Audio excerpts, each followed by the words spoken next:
Welcome back, Geometry. Today we're going to be talking about TEK 3C, identify the sequence of transformations that will carry a given pre-image onto an image on and off the coordinate plane.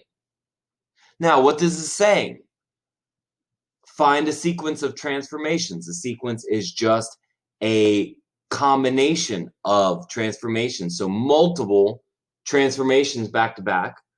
And we're going to carry this from a pre-image onto an image. So going from the original shape to the new image that has been created by the transformation. And we're going to do this on and off the coordinate plane.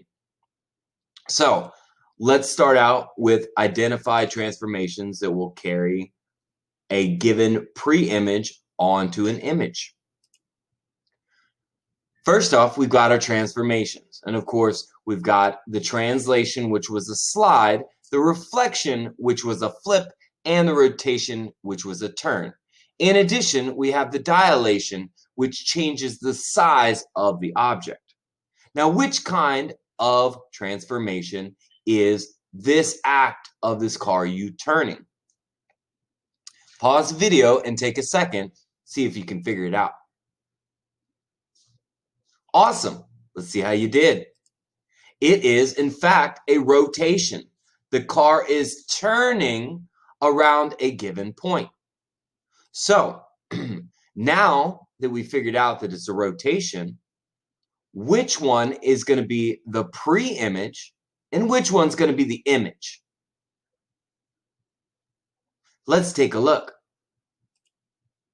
The image, what is created, is going to be here after we've made our U-turn.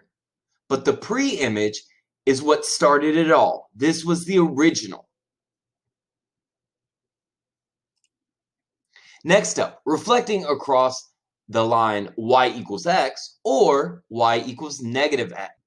All right, so the first thing I want to point out when we're talking about the line y equals x is that it's going to be y equals 1x, which means that for every point that y goes over 1 or increases by, x is going to increase as well.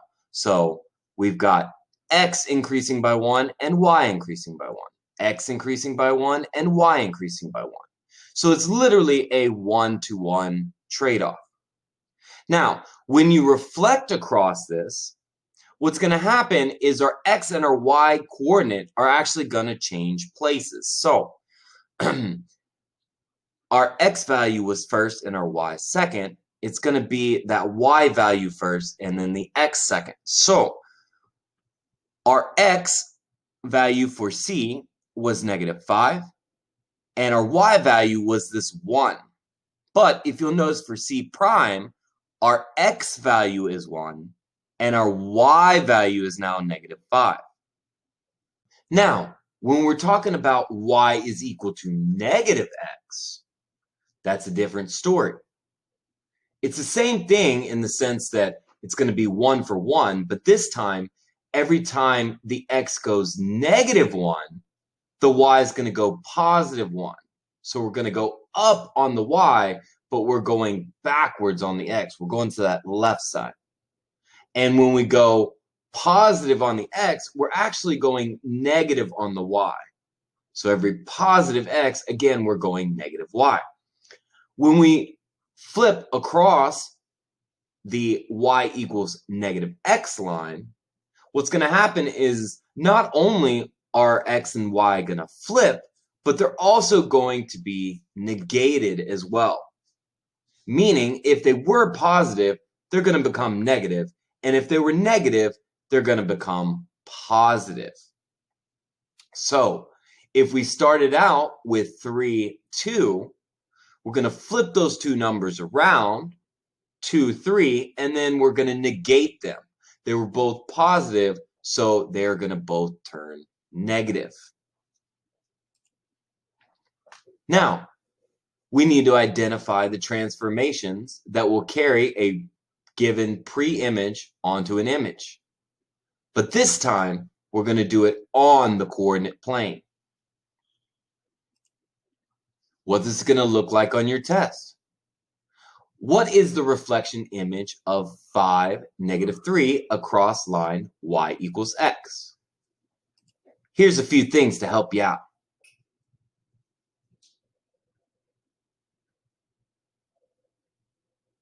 Awesome. Let's see how you did.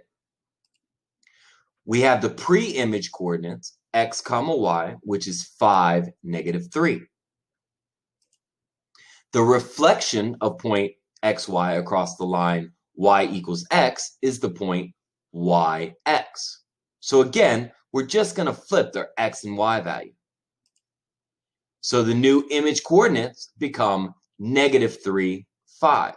So if your answer choice was answer choice C, you got it correct.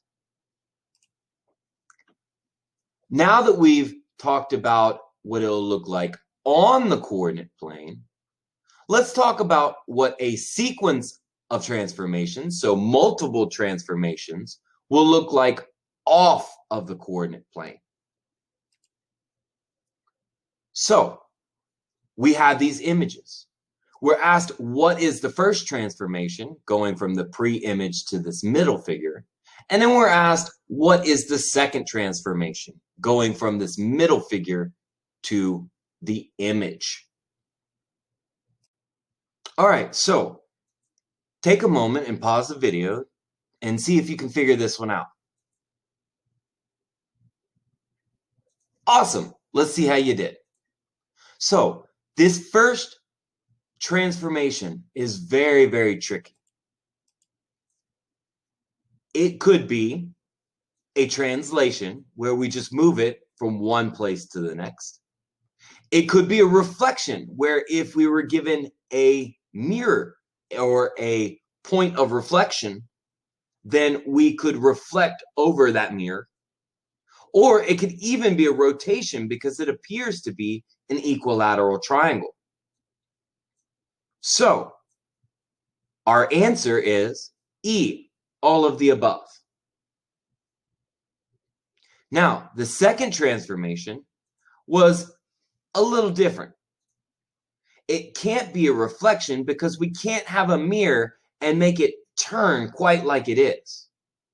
In addition, there's no way we can just slide it across the plane and have it turn like it has.